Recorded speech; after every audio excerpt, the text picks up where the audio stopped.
Silakan caranya. Assalamualaikum warahmatullahi wabarakatuh. Waalaikumsalam warahmatullahi wabarakatuh. Selamat pagi dan salam sejahtera untuk kita semua. Selamat pagi, Ibu.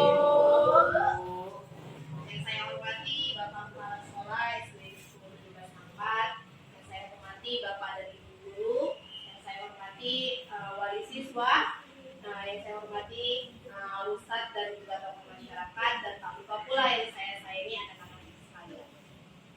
Jadi hari ini kami selaku CGP akan memaparkan sedikit tentang 7 aset atau 7 kekuatan yang akan kita diskusikan bersama-sama apa saja aset-aset yang kita miliki di sekolah ini. Nah, sebelum kami memaparkan materi, ada baiknya kita awali kegiatan ini dengan berdoa terlebih dahulu agar kegiatan ini menjadi satu berkah buat kita semua dan Tuhan Allah Subhanahu wa taala akan memberikan kelancaran dalam kegiatan ini. Nah, pada Pak Ustadz saya persilakan. Bismillahirrahmanirrahim. Alhamdulillahirabbil alamin wassalatu wassalamu ala asyrofil anbiya'i wal mursalin wa ala alihi wa sahbihi ajmain. Allahumma shalli ala sayyidina Muhammad wa ala alihi wa sahbihi ajmain. Ya Allah ya Tuhan kami, pada pagi hari ini kami menjalankan kegiatan diskusi. Semoga diskusi kami pada pagi hari ini berjalan dengan lancar, bermanfaat bagi umat, bermanfaat bagi anak-anak didik kami dan bermanfaat bagi kami semua. Rabbana atina fid dunya hasanah wa fil akhirati hasanah wa qina adzabannar. Wassalamualaikum warahmatullahi wabarakatuh.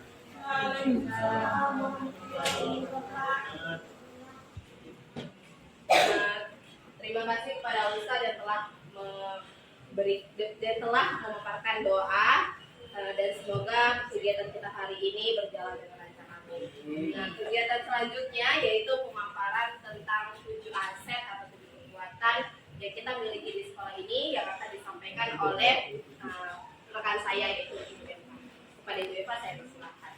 Ya, Assalamualaikum warahmatullahi wabarakatuh. Waalaikumsalam. Jika nanti ada pendapat Ibu Bapak Ibu, bisa Ibu angkat tangan, kita diskusikan apakah itu cocok atau tidak. Oke Bapak Ibu, kita mulai dari modal manusia. Menurut saya modal manusia di sekolah kita ini yang pertama ada kepala sekolah yang kompeten, kemudian yang kedua ada 14 guru yang bersertifikasi dan 1 orang guru penggerak. Kemudian yang ketiga ada pengawas sekolah yang rutin untuk supervisi. Oke, terima kasih Bu Lelita ya, Bu Lelita ya, terima kasih Bu Lelita. Kemudian ada nggak lagi kira-kira Bapak Ibu guru modal manusia yang tercakup yang ada di sekolah kita? Ya, silakan Bu Eli. Nah, menurut saya di sekolah kita ini ada kurang lebih dari 470 siswa kita yang aktif yang belajarnya. Kemudian terdapat juga ada 11 orang satu orang kepala sekolah dan 1 orang penjaga sekolah yang dapat menjaga sekolah kita dari pagi sampai malam juga. Kemudian tenaga kesehatan yang rutin mengadakan penyuluhan pola hidup bersih dan sehat di sekolah kita. Oke, terima kasih Bu Eli. Kemudian saya menyimpulkan berarti tadi ada sekitar 6 aset, 6 poin dalam aset modal manusia. Kemudian saya ulang tadi dari Bu Lelita, kepala sekolah yang kompeten dan definitif. Kemudian 14 orang ASN yang tersertifikasi dan 1 orang guru penggerak. Kemudian pengawas sekolah yang rutin melakukan supervisi dari Bu Eli tadi, kurang dari 470 peserta didik yang aktif, terdapat 1 orang satpam dan terdapat 1 orang penjaga sekolah yang menjaga sekolah kita ya Bu Eli. Terima kasih. Kemudian untuk modal sosial akan disampaikan Bu. Modal sosial, modal sosial. Kira-kira siapa dari dari Bapak Ibu yang bisa menyampaikan idenya apa modal yang ada di sekolah kita tentang modal sosial? Oke, itu apa ya? Boleh. Bismillahirrahmanirrahim. Kurang lebih kalau yang saya ketahui mengenai modal sosial, yang pertama itu adalah lingkungan sekolah yang kondusif. Yang kedua adalah terjalin hubungan yang bermanfaat sesama rekan guru dan wali murid. Dan yang ketiga, baik komite sekolah, wali murid, ataupun masyarakat dan pemerintah tempat mendukung secara penuh program sekolah, baik mengajar ataupun yang lain-lainnya. Mungkin itu saja, Bu. Terima kasih. Oke, terima kasih Pak Rahmat. Itu tadi poin modal sosial dari Pak Rahmat disampaikan ada 3 poin. Yang saya ulang kembali, lingkungan sekolah yang kondusif, kemudian terjalin hubungan yang harmonis antara sesama guru dan rekan guru, kemudian baik komite sekolah, wali murid, pemerintah desa setempat mendukung secara penuh program sekolah kita. Kemudian masuk ke modal berikutnya ya Bapak Ibu, tentang modal lingkungan atau alam. Dari modal lingkungan dan alam, kira-kira ide Bapak Ibu ada tidak di sekolah kita? Ya, kepada wali siswa, ya, terhadap wali siswa. Dari wali siswa, saya bisa kita gunakan lingkungan alam kita yang asri ini yang sangat bersih dan sangat sejuk. Terima kasih. Terima kasih Ibu wali siswanya. Kemudian wali siswa berikutnya. Memanfaatkan lingkungan alam untuk kegiatan outing kelas. Oh, oke. Terima kasih kepada Bu Emma ya, Bu Emma dan Bu Dewi. Selaku wali siswa mengatakan modal lingkungan terdapat 2 poin. Pertama, lingkungan yang sangat asri dengan udara yang segar dan sejuk. Kemudian pemanfaatan lingkungan alam untuk kegiatan outing kelas. Terima kasih. Dan kemudian kita masuk pada modal berikutnya, yaitu modal agama dan budaya. Bagi Bapak Ibu ataupun Kapsek juga boleh memberikan saran di sekolah kita apa kira-kira modal budaya dan agama yang ada di sekolah kita. Mari kita diskusikan bersama Bapak Ibu.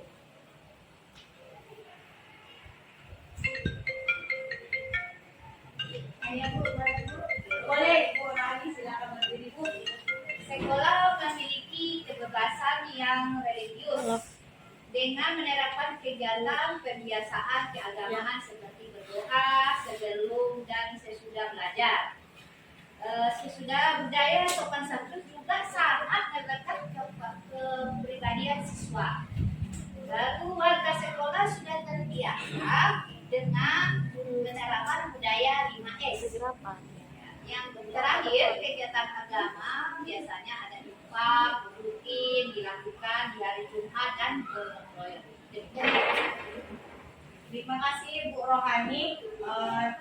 Pada modal agama dan budaya bisa kita simpulkan ada 4 poin yang tadi disampaikan Bu Rohani. Yang pertama, sekolah memiliki kebiasaan religius. Sebelum dan sesudah belajar kita berdoa, biasakan anak-anak untuk berdoa. Kemudian budaya sopan santun itu sangat penting bagi sekolah kita ya Bapak Ibu, budaya sopan santun.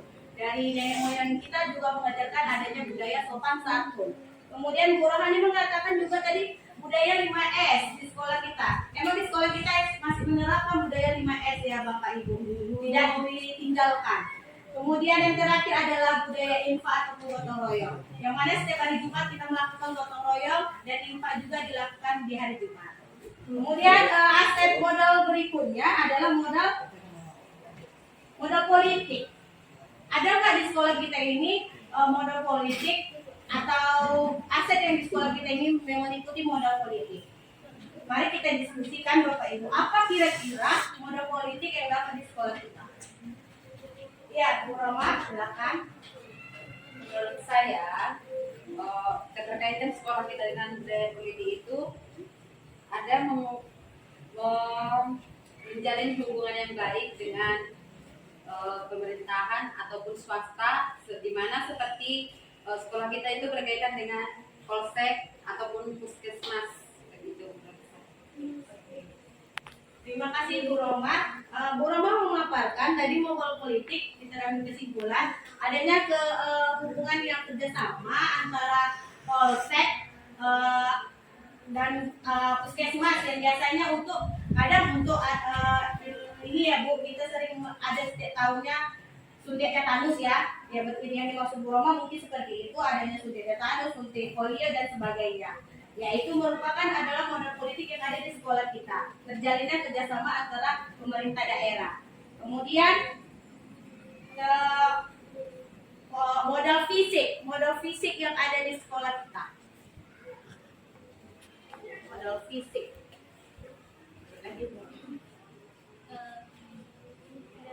Iya, silakan Bu Lelita. Menurut saya modal fisik yang kita punya di sekolah ini yaitu yang pertama ada gedung sekolah 13 dengan bangunan yang permanen.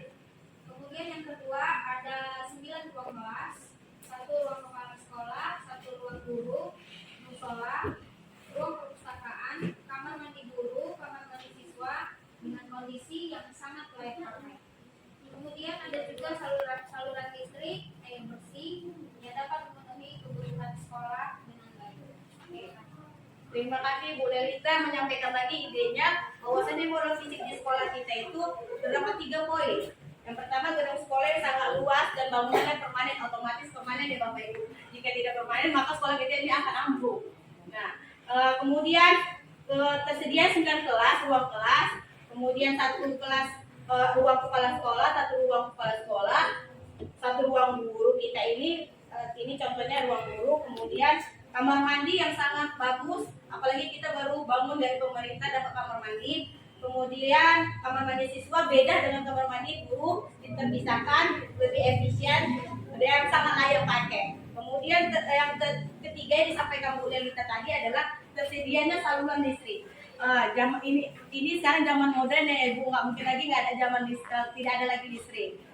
Terima kasih Bu Lelita. Kemudian terakhir modal finansial.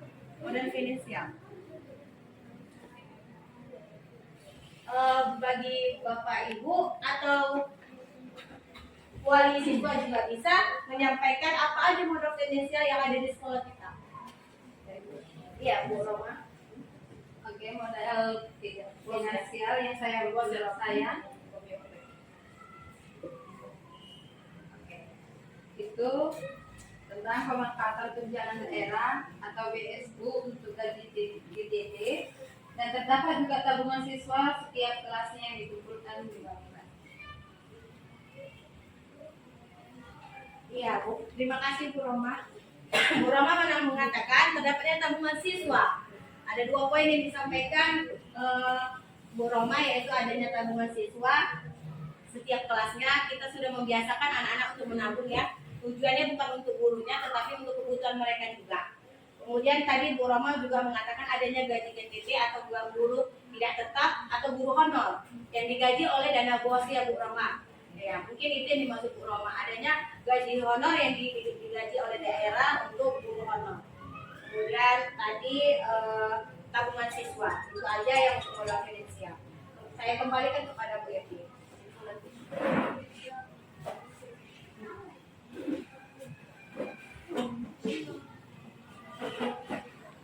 Ya, terima kasih kepada Ibu Eva yang telah memandu diskusi kita. Dengan adanya diskusi ini, kita menjadi tahu adanya 7 aset ternyata yang kita selama ini. Dan semoga sebagai seorang guru nantinya kita dapat memanfaatkan 7 aset atau kekuatan ini dalam proses pembelajaran yang nantinya tujuan akhirnya adalah pembelajaran tersebut akan berpihak kepada murid, di mana murid akan dapat meningkatkan pembelajarannya, dapat meningkatkan hasil belajarnya dengan kita memanfaatkan pembelajaran. Lalu rencana tindak lanjutnya adalah setelah melakukan pemetaan aset bersama dengan warga sekolah, kami yaitu sebagai CGP berharap agar warga sekolah dapat memanfaatkan aset-aset yang ada di sekolah dengan mengoptimalkan serta memberdayakan aset tersebut sehingga dapat dijadikan suatu kekuatan untuk meningkatkan kualitas pembelajaran yang berdampak pada murid. Jadi kita berharap agar aset-aset yang telah kita diskusikan ini menjadi satu kekuatan kita untuk melakukan pembelajaran yang berpihak kepada murid. Terima kasih. Kami ucapkan kepada seluruh yang ikut terlibat dalam diskusi ini, baik itu kepala sekolah, rekan guru, wali murid, tokoh masyarakat dan juga siswa. Kami ucapkan terima kasih banyak dan saya akhiri dengan Assalamualaikum warahmatullahi wabarakatuh. Selamat pagi semuanya. Waalaikumsalam.